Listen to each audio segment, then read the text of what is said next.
ikaze kuri mwese mudukurikiye kuri channel yacu Vision of Mulenge. Tubaye ikaze aho muherereye, aho bukeye, aho bwije. Mwebwe mwese mudukurikiye turavuze ngo kaze na karibu.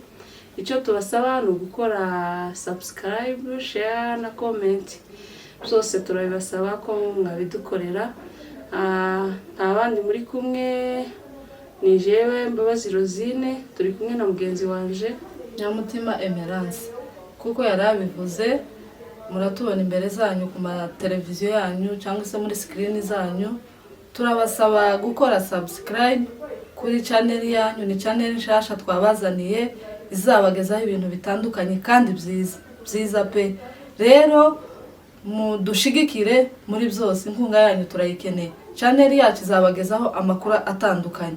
Izabaha amakuru ari kubera hano muri iki gihugu cya Kenya cyangwa se Nairobi, ndetse n'ari kubera hanze ya Nairobi.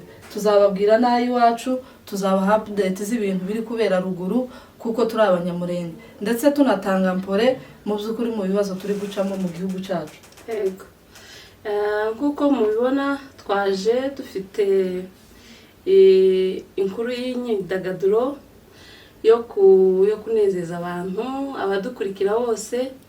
Twaje turakora ikiganiro cyo kureba abantu b'abagore beza batuye Morem. Tubafitiye top 10. Morem niho dutuye, niko twababwiye. Rero uyu munsi tubafitiye top 10. Nituvuga ngo abagore beza uzabasanga Morem.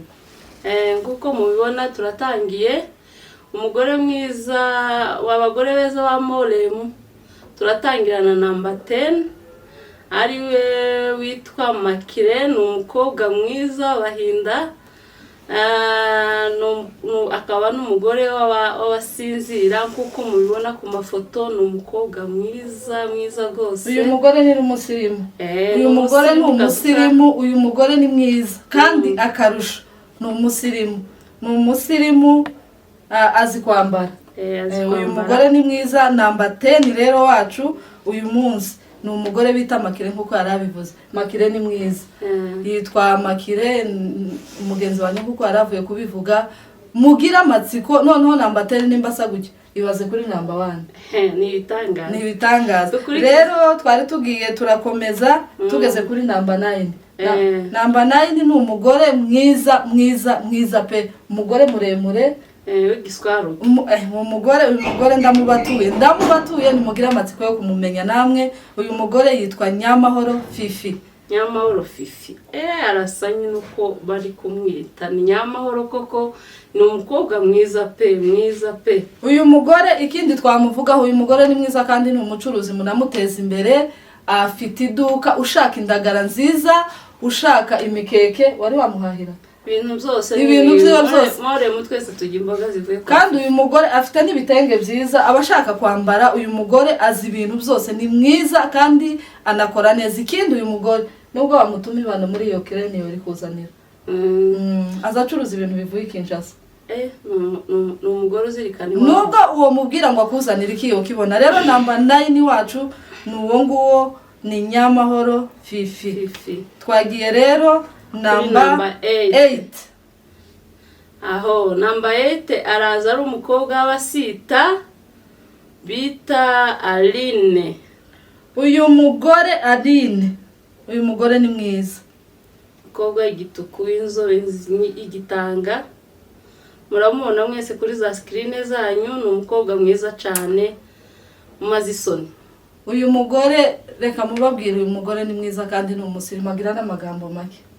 Anagira n'abana beza by the way. Afite tumuhaye felicitation, afite abana beza. Uyu mugore ni mwiza. Abashaka abageni bazomugana. Kuko mubibona uyu mugore muri kamera zanyu, umugore ni mwiza. Uyu rero ni Aline, niwe number dukomerezeho kuri number 7. Uyu Aline ni number 8. Number 7 rero. Number 7 ni mwiza.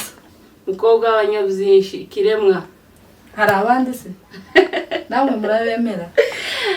Nibavuga number 7 turasanga umukobwa w'ikiremwa mwiza, akaba umugore w'abasita. No witwa Chance. Uzirinde zina giwe? Yitwa Nyagitoka. Nyagitoka. uyu mugore ni Nyagitoka koko ariko wamubonye arasa neza kweli. Uyu mugore rero yitwa Chance ni uri ku mwanya wa 7. Sebye ninde mukinnyi uzukinira kuri 7 ni Ronaldo. Uyu mugore niwe mwanya hakiniraho niwe mugore mwiza dufite kuri namba 7. Rero twagiye na namba 6 yemwe mukomeze mugira amatsiko. Turacyari ku wa 6 none wibaza aho tugerera kuri 1. 1 nagahoma muno. Ariko namba 6 nakasa mutwe uyu mugore. Uyu mugore namba 6 ni umukobwa wa Bega. Abega ngo niwe mutsi ba mbere. Nibyo. Turubizi. Ese president w'u Rwanda hajya nawe niwe. Abega uyu ni umukobwa w'Abega akaba umugore w'Abahinda. Uyu mugabo tumuhaye felicitation kabisa yashatse neza. Afite umugore azi no kuririmba by the way. Niwe muririmbyi muri. Ni umuririmbyi uyu mugore azaramya neza nasengeye ahasengera araramya numva dushize mu mwuka. Rero uyu mugore nta wundi uyu mugore bamwita Nyagiciro Eme uri mwiza nawe wiyumve aho uri. Twakomeje na namba 5. Namba 5 wacu. Namba 5. Namba 5 ni mwiza. Ni mwiza. Kuko tubibabwiye namba 5 ni mwiza. Umukobwa w'abanyabyinshi ariko mana abanyabyinshi ni kari beza. Abanyabyinshi no manyamurenge gako abanyabyinshi ngo nibiremo. Nibiremo. Koko niko kure vuga undi yaravuze ngo nabura umugeni ntazomubura. Twari tuvuze ngo namba 5 wacu ni umukobwa w'abanyabyinshi akaba umugore wabitira ni n'umugore wa pasiteri. Uyu ni umugore wa pasiteri. Uyu mugore yitwa Gentille. Uyu mugore ni mwiza kandi nawe kuko twavuze mbere turanababwira ko agira iduka abakeneye kumuteza imbere ibintu bitandukanye ibintu bimwe n'ibindi. Anduze n'ikindi izina niwe muntu uzukuntu uri umugore yitonda. Gentille aritonda. Ariko nyine harimo n'umugore wa pasiteri nyine afite nyine agomba kuba n'umugore wa pasiteri kubera ko yujuje ibyangombwa byo kuba umugore wa pasiteri. Twagiye rero yemwe namba 4 ni mwiza. Namba 4 ni mwiza. Namba 4 uyu mugabo tumuhaye ni congratulation. Nibyo haje. Tumuhaye isi courage ni congratulation yashatse neza niyo felicitation. Uyu namba 4 rero ntahandi turamusanga muri Morem. Kandi Morem ifite abagore beza. Uyu mugore namba 4 umukobwa w'Abakijya. Uyu mugore ni umukobwa w'Abitira. Akaba umugore w'abasinzira yitwa Chantal. Yitwa Nyabeza Chantal. Uri beza koko. Ni Nyabeza Chantal uyu mugore ni uri ku mwanya wa 4 Morem. Ariko abe nubwo twagira top 10 Nairobi. Uyu mugore ko ndabona ko uyu mwanya yakomeza akawegukana. Yoje n'imbere yaho. Uyu mugore ni mwiza. Uyu mugore ni mwiza mama tuguhaye felicitation uri mwiza aseka neza agira mu kanwa heza ni mwiza. Ikindi uyu mugore ntagira amahimba y'abintu. Afite amahimba y'abintu kandi mu banyamurenge tumuhaye felicitation ko niwe mugore utagira amahimba y'abakobwa b'iki gihe. Afite ari mu hari ico tubivugiye uyu ni umwana muto ariko ufite abana benshi. Uyu mwana yashatse ejo bundi ariko afite umuco turakubwiye ngo komerezaho ureke kwigana tabia zino komereza aho ngaho uri umugore mwiza. Twagiye kuri namba 3. Namba 3 si muvugaho ngaho muvuge. Nyaje kuvuga cyane bagira ngo nuko ari mwene wacu. Hajya ni mwene wanyu. Oya gusa ndavuga amazina. Umuntu uza ku mwanya wa 3 yitwa na Nyakazungu Chantal. Akaba umugore w'Abitira. Gakomeza. Uyu mugore ni mwiza. Uyu mugore ni mwiza ikindi ni umuririmbyi. Ni umuririmbyi uzusohora n'indirimbo ku giti cye. Uyu mugore ni umuririmbyi Nyakazungu ni uri ku mwanya wa 3 ahantu hitwa Umojadiri Morem. Uwo mukobwa ni mwiza. Nyakazungu ateye neza. Nyakazungu ni mwiza aseka neza. Ni mwiza pe. Aragusekera ukagira ngo uyu mugumane. Nko kwamuhirirwa neza ugakomeza. Nyakazungu ni mwiza. Tumuhaye ni felicitation nawe kubera ko ari mwiza cyangwa turayiha ababyeyi. Turayiha umuryango. Turayiha n'umugabo. Uyu mugabo yabashije kureba neza.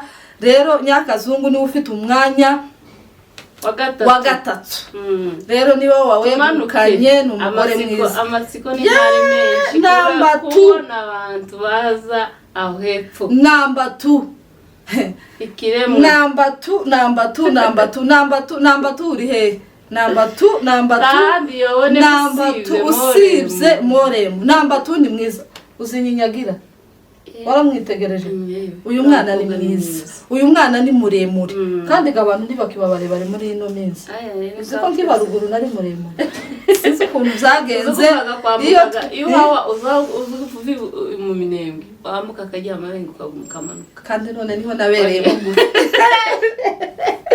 bagera kuri Rusizi ukaguma kamanuka noneho ugagerera muri Kenya Ubere no tuzaje kugera hanze turesha n'intuza kera nari muremure none sinzi ukuntu byagenze ariko namba tuyi warabukomeje hanze bahaje gukora kwijuru namba 2 uri mwiza mama uri mwiza ufite inyinya ufite karita zose z'abantu beza uri muremure agira n'agatayi keza tayi baza bita française oya sinyabicece ariko more muganda abanyabicece dufite aba bagore bazi kuja kuri regime namba 2 rero nta wundi ni Joyce yitwa Mugeni Joyce Mrs Patrick uyu muntu ni mwiza ni mwiza uyu mugore ni mwiza agira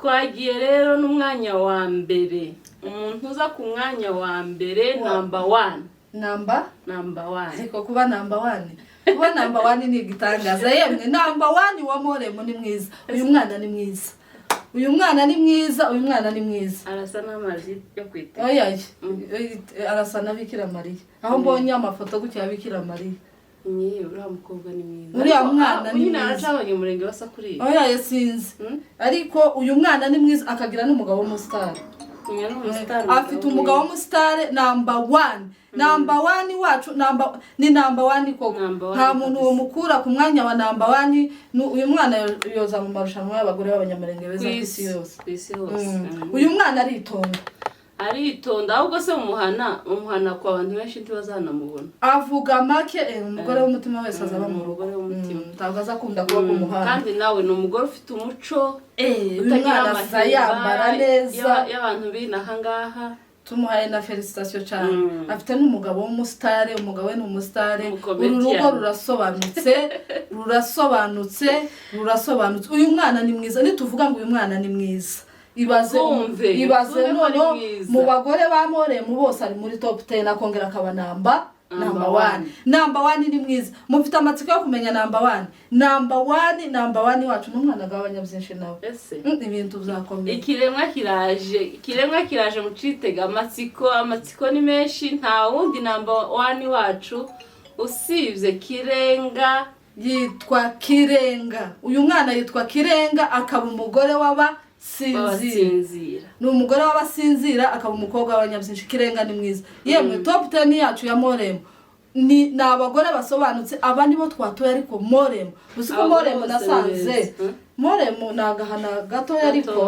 ariko kabitse ibintu byinshi na Yesu gango yagiye kuvukira ni Nazareti ni yavukiye Bethlehem mukagwa gato uduhana duto tuba tubitse ibintu byinshi buri gihe rero Moremu aba ni abagore 10 beza abagore basobanutse nico kiganiro twagira aho tubagezeho uyu munsi tubazanira abagore beza ariko ibindi byinshi byiza biri inyuma none turangiza ikiganiro cacu turabasaba ko mudushigikira ku nkunga yanyu ya sabone mu gifaransa baravuga mu Cyongereza aracavuga kwa gisegete uyu wacu aracakoresha informe de vrai congolaise no nje mfite ikibazo sinzi Cyongereza sinzi n'igifaransa ndi mu gutangira mu gifaransa kusiriza mu Cyongereza natangira mu Cyongereza kusiriza mu gifaransa rero twabasabaga mu gifaransa ni sabone mu Cyongereza ni subscribe rero mudushigikire kabisa mukore subscribe like share na comment kugira ngo tugire imbaraga murabona ko ari ibiganiro zacu bizoza bibagereraho ku gihe buri munsi. Murakoze. amahoro y'Imana abane namwe. Amen.